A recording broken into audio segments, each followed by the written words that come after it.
Bahwasanya dalam keadaan demikian tidak mungkin orang tahan berdiri di hadapan. Ya, puji Tuhan, saudara. Kita masuk pagi hari pasalnya yang ke-9 dari kitab Esra, saudara. Kita akan lihat bersama pada ayatnya yang pertama sampai istri dari antara anak perempuan orang-orang itu untuk diri sendiri dan untuk anak-anak mereka, sehingga bercampurlah benih yang kudus dengan penduduk negeri. Bahkan para pemuka dan penguasalah yang lebih dahulu melakukan perbuatan tidak setia itu. Ketika aku mendengar perkataan itu, maka aku mengoyakkan pakaianku dan jubahku. Nah, aku mencabut rambut kepalaku dan janggutku, dan duduklah aku tertegun. Lalu berkumpullah kepadaku semua orang yang gemetar karena firman Allah Israel, oleh sebab perbuatan tidak setia orang-orang buangan itu. Tetapi aku tetap duduk tertegun sampai korban petang. Pada waktu korban petang bangkitlah aku dan berhenti menyiksa diriku. Lalu aku berlutut dengan pakaianku dan jubahku yang koyak-koyak sambil menadahkan tanganku kepada Tuhan Allahku dan berkata, ya Allahku, aku malu dan mendapat celah sehingga tidak berani menangada mukaku kepadamu. Ya Allahku, karena dosa kami telah menumpuk mengatasi kepala kami dan kesalahan kami telah membumbung ke langit. Amin.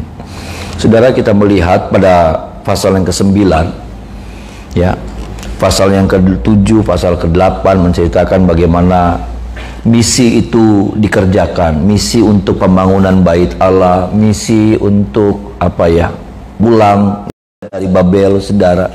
Tetapi masuk di pasal ke-9 ceritanya sudah berbeda. Masuk di pasal 9 mulai lagi, saudara, terjadi perbuatan yang tercela itu. Masuk pasal 9 mulai lagi, saudara, hal-hal yang dulu yang pernah terjadi yang membuat Tuhan murka itu kembali dilakukan. Dimulai dari apa? Dimulai dari kawin campur, ya. Dimulai dari percampuran, saudaraku, ya. Orang Israel, wanita-wanitanya mulai berhubungan sama laki-laki daripada penduduk-penduduk asli di sana, orang Yebus, orang Kanaan, orang Het, orang Feris, Moab, Amon, ya. Yang laki-lakinya juga mulai berhubungan, cari jodoh, saudara, dengan penduduk yang ada di sana. Ya. Dimulai dari yang seperti itu, percampuran, campur, ya, saudara. Dan itu dilaporkan kepada Esra. Itu dilaporkan, saudara. Dan ini menjadi sebuah masalah karena segala sesuatunya, mengapa Israel kemudian puncaknya dibuang, saudara, puncaknya, saudaraku, mereka dibiarkan sama Tuhan, ditinggalkan sama Tuhan. Dimulainya sebetulnya dari ini, dari perkawinan campur ini. Dari perkawinan campur inilah kemudian terjadi orang-orang mulai melupakan Tuhan, orang-orang mulai mengikuti Allah-Allah lain, saudara. Dimulai dari sini, saudara, ya. Dimulainya dari hal yang seperti ini. Orang-orang mulai bawa berhala ke dalam bait Allah, dan mereka datang ke bait Allah bukan menyembah Allah yang benar, Tuhan yang benar, tapi menyembah kepada hal-hal seperti ini, ya, dewa-dewa Amon, Moab, orang Feris, orang Filistin. Ya, dari sini penyebabnya. Pengaruh besarnya dari sini. Dari apa? Dari istri atau suami yang mereka ambil. Dan kita melihat, Bapak Ibu Saudara, bagaimana kemudian ini menjadi sesuatu yang sangat serius buat Esra. Satu sisi saya mau bilang begini, namanya orang baru dari perbudakan, ya, namanya orang baru dari perbudakan, saudara, tertekan, terbelenggu, dibatasi, saudara. Lalu kemudian mereka pulang, saudara, ya. Maaf nih, saudara, yang namanya hasrat, yang namanya keinginan itu sekarang sudah tidak ada lagi pembatas-pembatasnya. Dulu mereka semuanya terbatas, pengen begini nggak boleh, pengen begitu nggak boleh, begini nggak boleh, begitu nggak boleh. Tapi sekarang mereka sudah jadi orang merdeka, ya. Hasrat mereka begitu kuat, mereka yang tadinya tertahan, ya, maaf nih, saudara, ya. Nah, sekarang mereka bebas, saudara, ya. Ada orang-orang yang bisa mereka pilih, ya. Ada wanita-wanita yang mereka bisa pilih, ada laki-laki yang mereka bisa pilih. Satu sisi saya mau bilang begini, ya udahlah, namanya juga orang baru merdeka gitu. Iya kan, saudara? Namanya juga orang baru pengen ngirup udara segar. Tapi saya mau bilang begini, saudara, Ezra menganggap ini menjadi sesuatu yang serius. Ezra tetap menganggap ini menjadi sebuah kesalahan. Kita mengenal ada satu kata yang kadang bagus, tetapi kadang berbahaya untuk kita pegang. Ya, ada satu kata yang sepertinya bagus dan kadang bagus, saudara. Tetapi di satu sisi yang lain, di kasus-kasus tertentu, kata ini nggak boleh ada. Kata apa itu, saudara? Kata maklum. Sama-sama bilang sama saya, maklum, saudara. Maklum. Kata maklum. Maklum itu apa? Maklum itu dalam KKBI, ya, KBBI, saudara, Kamus Besar Bahasa Indonesia, dapat dimengerti, dapat dipahami. Nah, kadangkala, saudara, kata ini nih, saudara, kita pakai. Dan kadangkala kata ini nggak pas, nggak cocok untuk kita gunakan. Kadangkala kata ini sangat berbahaya kalau kita gunakan.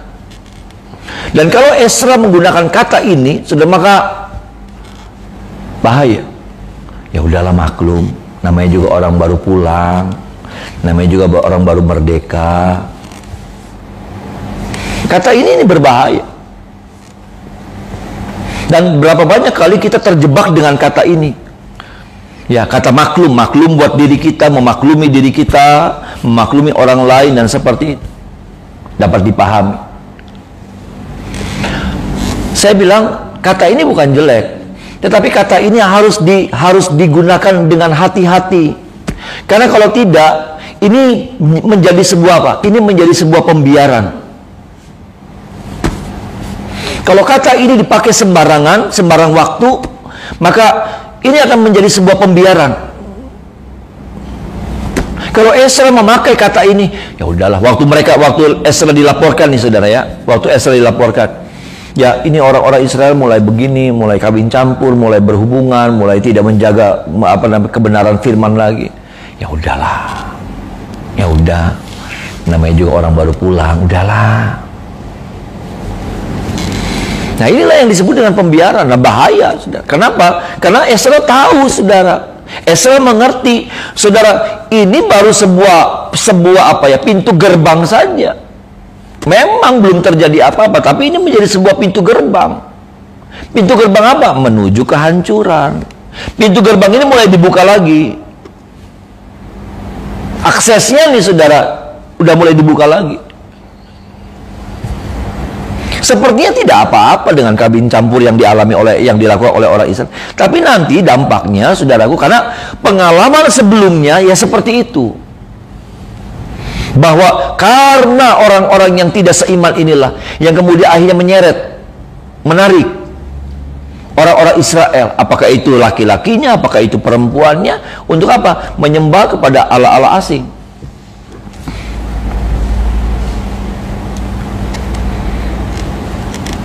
Ini, saudara. Makanya buat Ezra ini menjadi sebuah persoalan yang serius. Ini menjadi persoalan yang harus dituntaskan. Ini menjadi sebuah persoalan yang harus dibereskan. Enggak bisa kata maklum. Nah, berapa banyak kali kita salah, saudara. Saya katakan, kita salah dalam menggunakan kata ini, maklum. Ya, akhirnya apa? Di situ terjadi pembiaran. Di situ terjadi apa juga? Penurunan kualitas. Maklum, ya. Kalau saudara, yang saya tahu ya, saudara, kalau garmen gitu ya, saudara, garmen itu, saudara, ya, itu ada quality control. Ya, mobil, semua produk-produk yang ini ada quality control, saudara. Kalau ada salah sedikit saja, maka itu disebut dengan barang reject. Barang reject. Cuman karena ini apa namanya, logonya apa itu, tag di sininya ngejahitnya salah gitu, itu bisa reject. Pakaiannya bener, Bang. Ada di sini bagian jahitannya yang bagaimana, cuman sedikit aja, buang, reject. Kenapa? Karena ada bagian quality control. Quality control itu apa? Menjaga kualitas, menjaga nilai. Nah, kalau kalau kita terlalu apa ya namanya, terlalu banyak maklum, apa sih, toleransi, maka udahlah.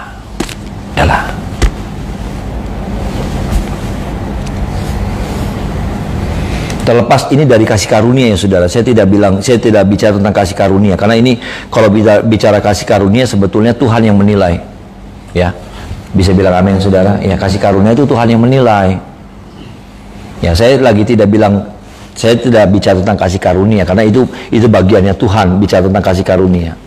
Tapi satu sisi, saudara, bagaimana kita mesti mengupgrade diri, bagaimana kita mesti meningkatkan diri, bisa bilang amin saudara. Kita juga nggak boleh terlalu memaklumi diri kita. Ya udahlah, namanya juga orang lagi kayak gini, nggak ke gereja dulu, nggak pelayanan dulu, namanya juga lagi begini. Kita memaklumi diri kita memaklumi untuk diri kita, untuk orang lain sekalipun. Kata maklum ini hati-hati untuk digunakan. Kenapa? Karena yang tadi terjadi pembiaran. Kalau tidak terjadi pembiaran, terjadi penurunan kualitas. Kualitas akan turun. Ada institusi-institusi, tentara, itu nggak boleh ngelakuin kesalahan sedikit pun. Ya, ada hal-hal yang tidak boleh melakukan kesalahan sedikit pun. Kesalahan sedikit, resikonya besar.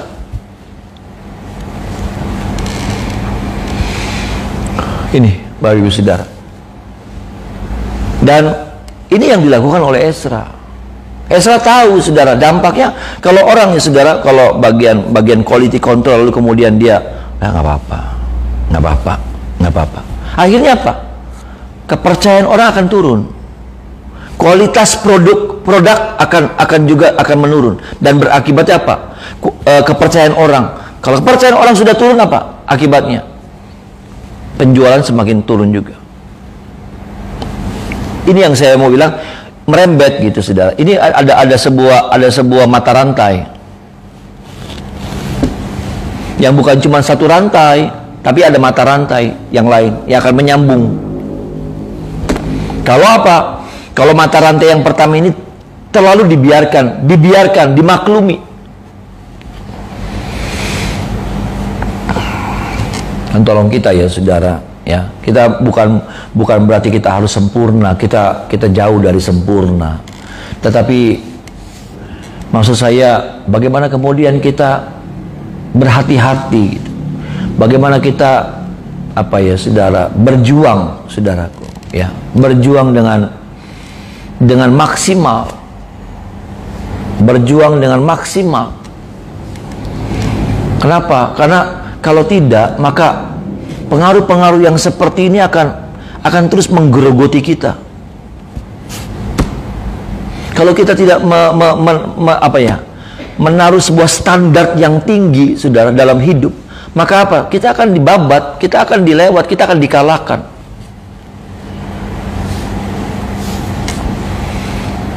Ya, kita akan dikalahkan. Kita akan dalam banyak hal saudara, bukan cuma bicara tentang rohani.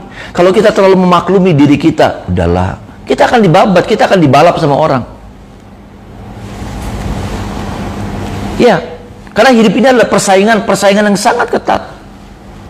Saya bukan hanya bicara tentang keselamatan, ya, hal yang seperti ini saudara, bicara tentang standar, bicara tentang maklum, ya saudara, memaklumi gitu. Membiarkan hal yang buruk, membiarkan penurunan ini terjadi, lalu kemudian kita bilang ya udahlah, maklum lah. Iya, oke, tetapi ingat, ada risiko dari semuanya itu. Kalau kita juga memaklumi kemalasan kita memaklumi penurunan kita, penurunan kualitas kita, ya jangan heran kalau orang udah akan nggak percaya lagi sama kita, kalau orang akan meninggalkan saudara.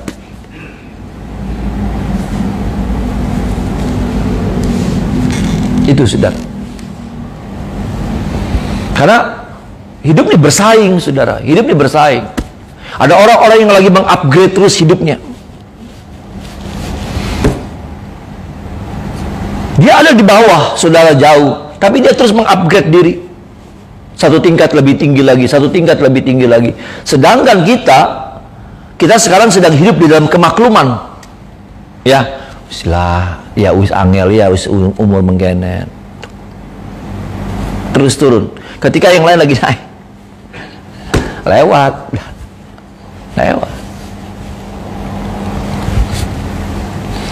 Saya pernah bilang, satu saat waktu mama masih ada, mama drop kesehatannya, ya, drop kesehatannya, lalu kemudian diperiksa di dokter jantung. Saya ada di mobil, saya nunggu di mobil sama kakak saya, ya, kakak perempuan saya Esther sama kakak ipar turun antar mama. Jadi waktu mereka naik mobil, ini saya lagi bicara tentang membiarkan ya saudara, maklum ya saudara. Ya, mobil saya ngelihat muka kakak-kakak saya itu muka turun tuh saudara, muka sedih, muka apa ya, muka tertekan gitu saudara. Saya lihat ada apa ya. Jadi saya waktu mereka masuk saya tanya, ada apa? Kemudian mereka bilang begini, sederhana sih, mereka cuma bilang begini, yaitu dokter bilang ya sudah susah, namanya juga udah tua. Ya saudara, susah, namanya juga udah tua. Ya, mau digimanain lagi. Mama saya waktu itu umur 70, memasuki 70-71 lah. Ya saudara, udah tua, susah.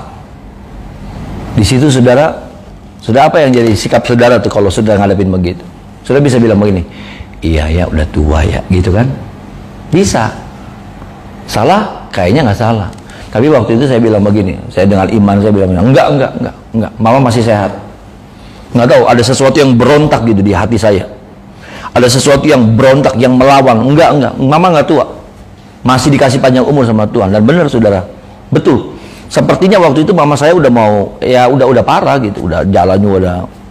Tapi mama masih dikasih panjang umur berapa tahun lagi gitu, hampir 8 tahun kali. Maksud saya gini loh saudara, berontak nggak waktu kita ngelihat sesuatu yang lagi turun? Berontak atau kita menerima gitu, memaklumi? Iya ya.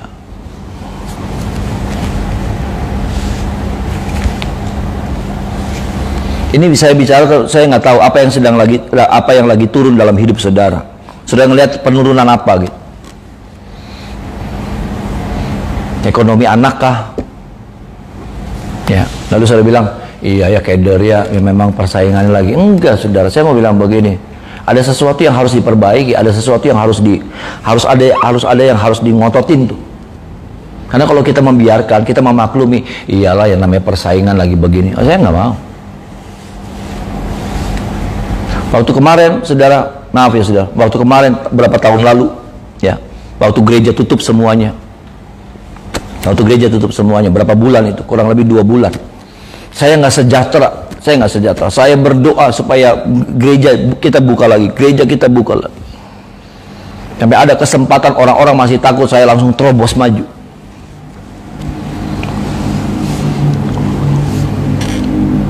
Maksud saya gini loh saudara, saya nggak mau membiarkan terjadinya penurunan itu tuh. Terus rohani semangat tambah turun, karena saya merasa begini, saya juga tambah turun saudara. Saya juga jujur tambah turun, ya. Tambah kayak orang bingung tuh, kayak saya hamba Tuhan. Dan saya cuma bandingin, apalagi kalau jemaat. Jadi saya di situ saya berontak. Saya nggak mau saudara. Saya nggak mau memaklumi, kan harusnya memaklumi. Ya wis maklum, jemaat juga pada takut. Karena saat itu posisinya susah. Orang akan bilang begini, maklum sih, kondisi lagi begini je. Maklum banyak orang-orang tua. Ternyata waktu dibuka saudara, orang-orang tua yang lebih berani mati saudara. Benar. Orang-orang tua itu kan ada larangan tuh, umur 60 nggak boleh, umur 50 ke atas aja waktu itu nggak boleh. Itu orang-orang tua ibadah yang pertama saudara. Waduh itu penuh. Malah anak-anak muda yang pada takut mati saudara. Betul. Maksud saya nggak mau loh saudara. Nah ini kepekaan yang seperti ini harus ada sama kita. Bisa bilang amin saudara ya. Sebagai orang tua, sebagai anak Tuhan, sebagai siapapun juga saudara, sebagai pengusaha, adakah hal-hal yang lagi turun nih terjadi saudara? Standar lagi turun, ekonomi lagi turun saudara, atau banyak hal yang lagi turun gitu. Adakah kata ini yang lagi kita pakai? Ya udahlah maklum lah. Maklum. Akhirnya apa? Itu tuh saudara. Kata ini yang merosotkan nilai. Dan ini dampaknya terus.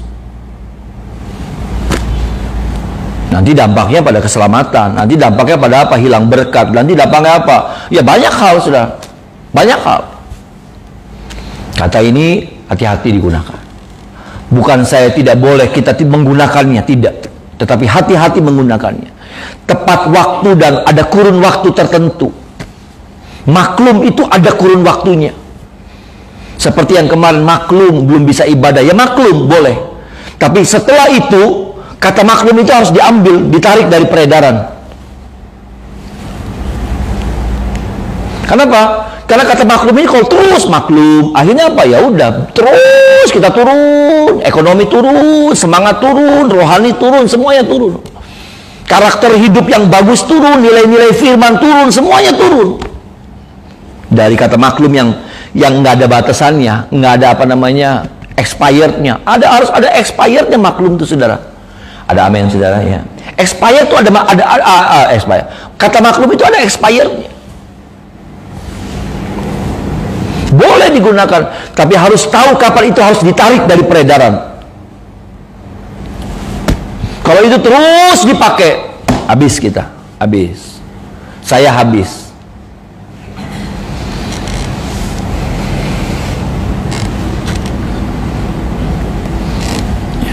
Kalau sudah membiarkan ini terus, saudaraku, maka jangan heran usaha saudara semakin merosot, bisnis saudara semakin merosot.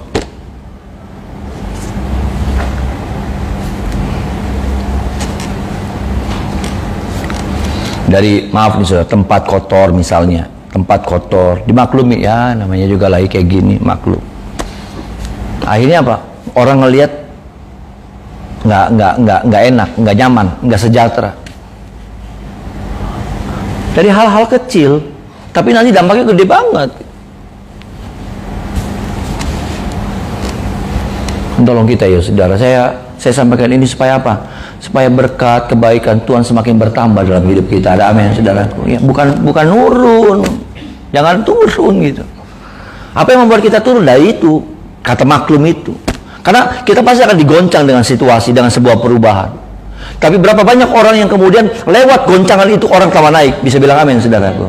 Kenapa? Kalau disitulah kemudian dia cari peluang, disitulah dia cari kesempatan, disitulah saudaraku dia tidak membiarkan, dia tidak bilang begini, ya udahlah, pribennya.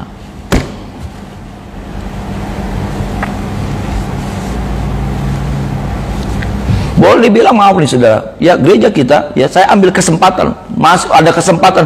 Waktu itu lagi ada peraturan pemerintah yang 25% atau 25 orang. Itu peraturan Luhut Menteri, saudara, ya. Itu agak membingungkan gitu. Ya waktu kalau nggak salah ya, saudara, maaf ya. Kalau nggak salah tuh ada peraturan PPKM itu tuh, saudara, 25% garis miring 20 orang. Jadi kita hamba Tuhan bingung. Jadi bagaimana ya? Jadi kalau ini sebenarnya 25% apa 25 orang? Kalau 25 orang kan ini kayak apa ya, saudara? 25 orang buat pelayan-pelayan aja ya segitu gitu. Apa namanya? Ya cuman segitu aja. Udah pelayan tuh aja juga udah melebihi kapasitas, udah melebihi aturan, melanggar aturan. Saat itu kita tanya sama pihak kecamatan, kita minta izin sama kelurahan, kita minta izin dari kepolisian sampai ke wali kota. Mereka bilang boleh jalan, langsung jalan. Yang lain belum jalan. Yang lain belum jalan waktu itu. Maksud saya, ada orang-orang yang kemudian ya wis lah, saatnya liren dikit, ya kan? Saatnya liren dulu. Ini kaitannya bukan cuma hanya pada keselamatan, tapi kaitannya juga banyak ya, tentang kemenangan dan kekalahan, keberkatan atau hilangnya berkat. Hati-hati, makanya hati-hati menggunakan kata ini dalam hidup saya sendiri, dalam hidup saudara sendiri, ya. Kadang-kala kita juga begini. Kita begitu maklum sama diri kita, tetapi kita nggak bisa maklum sama orang lain. Tapi saya mau bilang begini, kata maklum bagus, tapi kata maklum juga bisa mencelakakan diri kita sendiri atau mencelakakan orang lain. Jadi kata ini harus tepat, kata ini harus tahu waktu, kapan waktu ini, waktu yang harus ada expired waktunya. Jangan terus kita males lalu kita bilang begini, ya maklum lagi mengkenen, terus pakai terus habis gitu. Jangan heran kalau kita ditelan sama yang namanya kekalahan. Yang tadi saya katakan, orang lagi berusaha bangkit satu level demi satu level, dia nggak bisa satu level naiknya, dia naik 1/4 level. Ya kan? Iya kan saudara? Ya, orang nggak bisa naik satu level nih, dia naik 1/4 level. Nanti kapan lagi dia naik lagi 1/4 level lagi, sudah setengah level tuh naiknya. Kapan lagi dia berusaha naik lagi, bangkit lagi, naik lagi 1/4 level lagi, naik di 3/4 level. Kita ya sedikit demi sedikit lagi turun. Kenapa? Karena kata maklum ini. Terus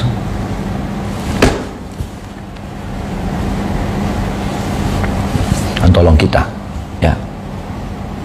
Firman Tuhan bilang begini, kita ditakdirkan untuk semakin naik, bukan semakin turun. Bisa bilang amin, saudara? Ya, Tuhan mau kita semakin naik. Ada amin, saudaraku?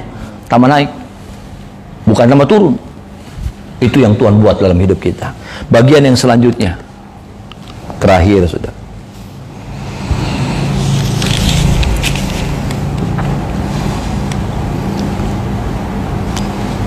Ayat 6 sampai ayatnya yang ke-8.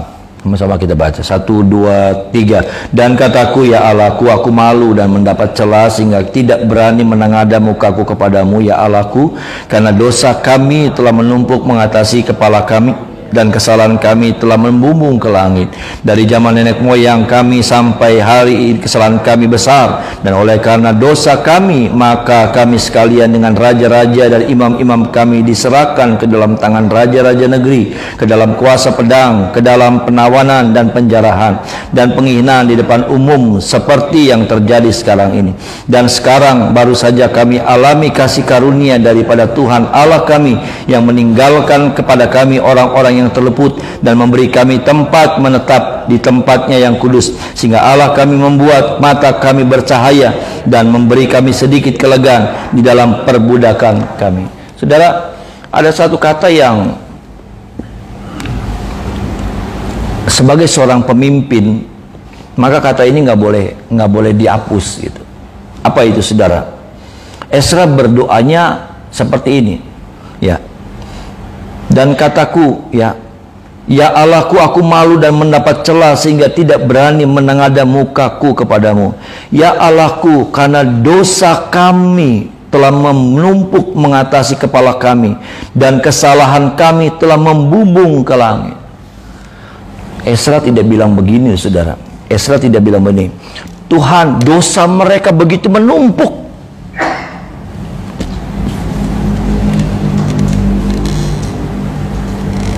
Tapi Ezra berdoanya, dosa kami. Yang buat dosa siapa, saudara? Israel. Ezra tidak. Tapi Ezra berdoa, dosa kami. Ternyata, saudara, ini seorang pemimpin, dia harus berani pikul tanggung jawab.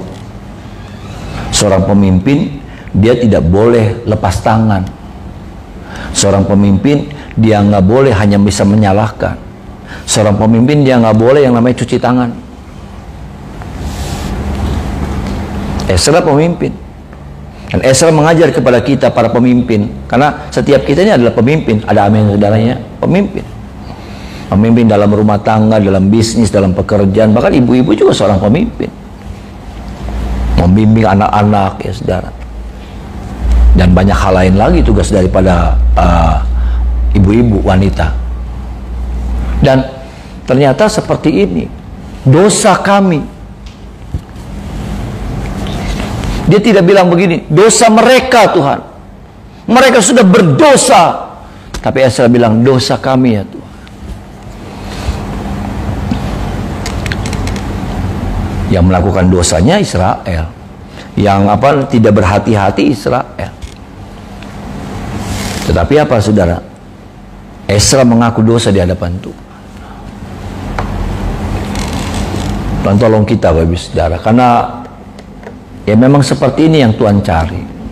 Ya. Saya melihat kepemimpinan yang seperti ini yang diberkati oleh Tuhan. Kalau saudara menjadi pemimpin yang seperti Ezra dalam rumah tangga, dalam pekerjaan, dalam bisnis, maka saya percaya ada berkat Tuhan dalam hidup saudara. Ada amin saudara. Bukan orang yang cuma bisa menyala-nyalakan kamu. Betul, waktu dalam pertemuannya sih nyalahin. Tapi waktu sama orang lain, sama orang pihak luar, sama Tuhan, dia harus berani ngakuin ini salah saya. Waktu saudara sama karyawan, sudah boleh nyalain kamu macam-macam aja, kamu sudah salah, boleh. Tapi ketika saya sama Tuhan, ya waktu saudara sama anak itu, nggak boleh, kamu itu salah.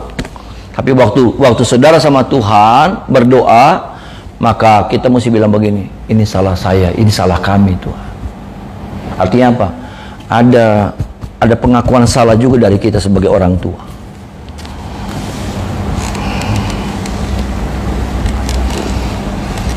Saya percaya yang seperti ini Tuhan berkenan, yang seperti ini Tuhan suka, yang seperti ini pemimpin yang seperti ini di dalamnya ada berkat, di dalamnya ada hikmat, di dalamnya ada pertolongan Tuhan, di dalamnya ada ya perkenanan Tuhan. Dan kalau ada perkenanan Tuhan, maka saya percaya setiap masalah-masalah pasti pada akhirnya bisa diselesaikan. Ada amin saudaraku. Tapi ketika kita cuman gontok-gontokannya cuman salah, itu yang salah, Tuhan ini salah, Tuhan ini, akhirnya apa?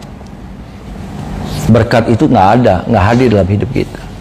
Pengurapan Tuhan itu juga nggak ada sama kita. Dan tolong kita saudaraku supaya ini menjadi sebuah ya perenungan buat setiap kita, ya pelajaran buat setiap kita, saya ya saudara, bahwa dalam apapun ada masalah-masalah yang kita hadapi, ya ada kesalahan-kesalahan ya saudara. Tetapi maksud saya firman Tuhan mengajar sama kita bahwa kita harus berani gitu. Kita nggak boleh sebagai pemimpin, kita nggak boleh cuci tangan melihat keadaan seperti itu lalu kemudian cuman kamu yang salah. Nggak bisa. Suka atau tidak, tapi pelajaran seperti Ezra ini bagus untuk kita renungkan. Ya. Mungkin hari ini saudara masih belum bisa nangkep, belum bisa dapat memahami. Tapi ini yang Ezra ajar. Ezra tidak melakukan kesalahan. Apakah dia ikut kawin campur? Enggak. Apakah dia tahu? Dia juga nggak tahu. Dia banyak diam di bait Allah sepertinya karena dia seorang penulis, dia seorang kutu buku. Dia suka mempelajari Taurat. Jadi dia jarang keluar. Ternyata di luar saudaraku terjadi yang seperti itu. Kondisi yang seperti itu orang mulai begitu liar gitu. Tapi Ezra berdoa, itu kesalahan kami ya. Karena mau tidak mau ada kesalahan kita. Ya, ada kesalahan kita. Kalau ada anak yang bagaimana, ada kesalahan kita. Kita nggak bisa 100% itu kesalahan anak kita. Ada kesalahan kita. Ya. Ada kesalahan kita yang jadi penyebab dari keadaan itu terjadi. Seperti satu contoh yang saya bisa ingatkan lagi pada Ibu Saudara tentang Hawa. Ketika Hawa jatuh dalam dosa, ketika dia ambil makan buah itu, saya mau bilang bahwa itu bukan cuma kesalahan Hawa, tapi itu kesalahan Adam juga. Yang seringkali saya bilang, Adam ngapain di situ? Adam nggak ngapa-ngapain. Adam cuma kebengong. Saya nggak ngerti. Zaman itu sudah ada DKI belum? Ya. Sudah ada komunitas FB yang namanya DKI belum? Ya. Suami-suami DKI ya, dibawa ke tiak istri. Saya nggak ngerti. Sudah ada belum? Kayaknya belum ada. Tapi Adam sudah menjadi pelopor pertama, pencipta pertama dari komunitas DKI. Dia nggak ngapa-ngapain. Waktu Hawa ngambil buah, dia nggak ngapa-ngapain. Dia cuma kebengong. Dia tahu aturan firman. Dia tahu Tuhan sudah bicara seperti itu. Tapi dia biarin. Dia nggak colek-colek. Udah. Kadang-kadang kan kalau Bapak-bapak istri lagi belanja kan, wis, wis. Banyak main matanya saudara ya, wis, wis. Gitu. Banyak kasih kode, wis gitu ya. Karena kadang-kala suka gitu, sudah sabun masih 10 belanja lagi karena ngeliat ada sabun yang lain, wis gitu ya. Ya maaf ya ibu-ibu. Tapi kan kita suka gitu. Udah. Ada mana? Ada ngapain? Nggak ngapa-ngapain. Dan tolong kita ya saudara, supaya kita bisa berperan. Dan kalaupun sampai ada sesuatu, itu juga sebuah kesalahan. Kita juga harus minta ampun sama Tuhan atas kesalahan itu. Mari kita menyembah Tuhan saudara.